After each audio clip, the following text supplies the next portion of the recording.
J'ai une question choc pour vous. Est-ce que vous êtes religieux? Voilà. Est-ce que vous êtes, comment dire, est-ce que vous pratiquez le judaïsme ou est-ce que vous êtes chrétien? Eh bien, si vous répondez par la négative, je vous conseille hautement, mais hautement, mais hautement, de doter le mot pardon de votre vocabulaire. Parce que vous le sachiez ou pas, lorsque vous dites je dois pardonner, eh bien, en fait, vous êtes en train de faire appel, à un concept qui est religieux. Voilà, vous utilisez un mot qui relève de la religion. Et si vous êtes religieux, voilà, si vous pratiquez la foi, comment dire, si vous vous reconnaissez dans la foi hébraïque et que vous êtes branché Torah, eh bien, grand bien vous fasse. Dans ce cas-là, allez-y. Mais alors, au moins, creusez ce que veut dire le pardon dans cette tradition-là et appliquez-le comme il faut. Voilà, pour être cohérent. Ou bien si vous êtes chrétien, idem, vous voyez comment c'est décliné dans le Nouveau Testament et grand bien vous fasse. Voilà.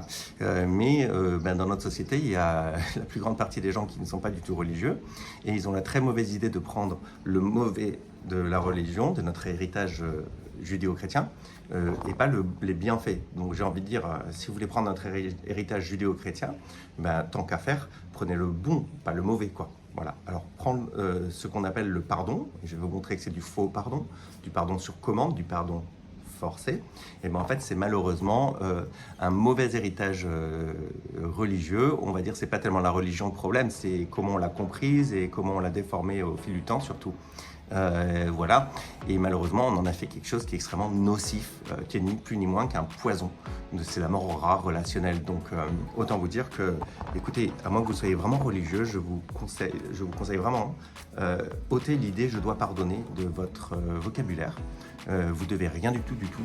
D'ailleurs, quand on a mal et c'est tout. On doit rien du tout. Voilà, on va faire plus simple. Dorénavant, vous avez mal et c'est tout.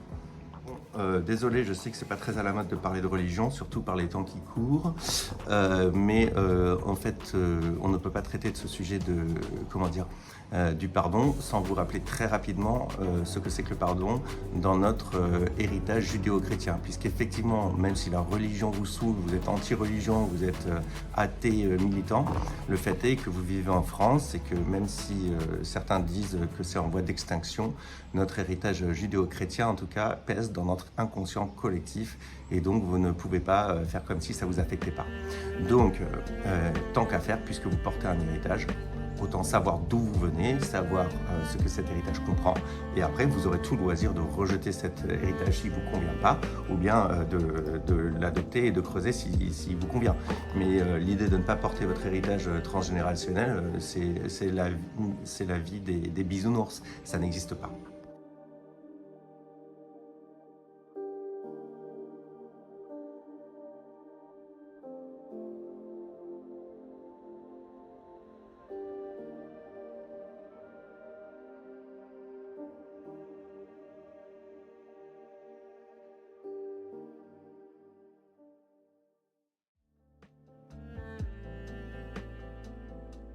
Mais bref, qu'est-ce qui va se passer?